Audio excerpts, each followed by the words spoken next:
اعوذ باللہ من الشیطان الرجیم بسم اللہ الرحمن الرحیم۔ تمام حمد و ثنا ذات باری تعالیٰ کے لیے کہ جس کے قبضۂ قدرت میں ہم سب کی جان ہے، اور تمام تعریف اور درود و سلام محمد والے محمد کے لیے کہ جو وجہ تخلیق کائنات ہیں۔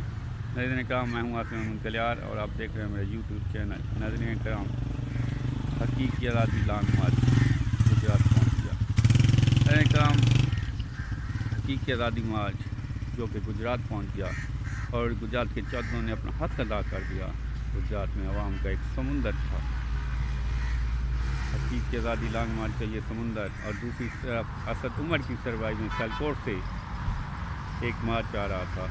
ان دونوں سے پاکستان تحریک انصاف کے چیئرمین جناب عمران خان نے ویڈیو لنک کے ذریعے خطاب کیا۔ اپنے خطاب میں عمران خان نے کہا کہ یہ ملک ہے کہ جہاں پہ بڑے بڑے چوروں کو تو بچ جاتے ہیں وہ چوری کر کے، اور چھوٹے چھوٹے چور پکڑے جاتے ہیں۔ ناظرین کرام، عمران خان نے مزید کہا کہ ترقی پذیر ممالک وہی ہوتے ہیں جہاں پہ انصاف ہو۔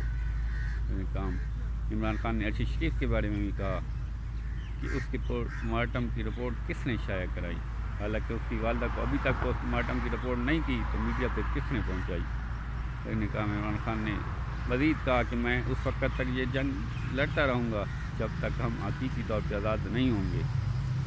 دوسری طرف ناظرین کرام، شہباز شریف جو کہ ڈیلی میل کی رپورٹ پہ ہرجانہ کرنا چاہ رہے تھے، اس کو ہرجانہ تو نہ ملا، البتہ اس پہ جرمانہ کر دیا گیا، اور برطانیہ کے کورٹ نے کہا کہ آپ تاخیری حرف استعمال کر رہے ہیں، لہٰذا آپ پہ جرمانہ عائد کیا جاتا ہے۔ ناظرین کرام، شہباز شریف نے عوام کی توجہ اس طرف سے ہٹانے کے لیے کہا تھا کہ اس کو بعزت بری کر دیا گیا ہے، لیکن آج جو عدالت نے، جو برطانیہ کی عدالت نے اس کو ننگا کر دیا ہے، تو اب عوام کو بھی سوچنا چاہیے، اور اگر کوئی عوام اب بھی اس کے ساتھ کھڑی ہے تو وہ دیکھے کہ ملک کے لیے وہ کتنا خیر خواہ ہے۔ ملک کے ٹیکسوں سے ادا ہونے والے پیسے سے کتنا زیادہ پیسہ ہے جو اس کو دینا پڑے گا، کیونکہ جیب سے تو یہ دیتے نہیں ہیں۔ ہم اب تک کے لیے اتنا ہی۔ مزید ویڈیو کے لیے میرے چینل کو سبسکرائب کریں، بیل آئیکن کو پریس کریں۔ پاکستان زندہ باد، پاک فوج۔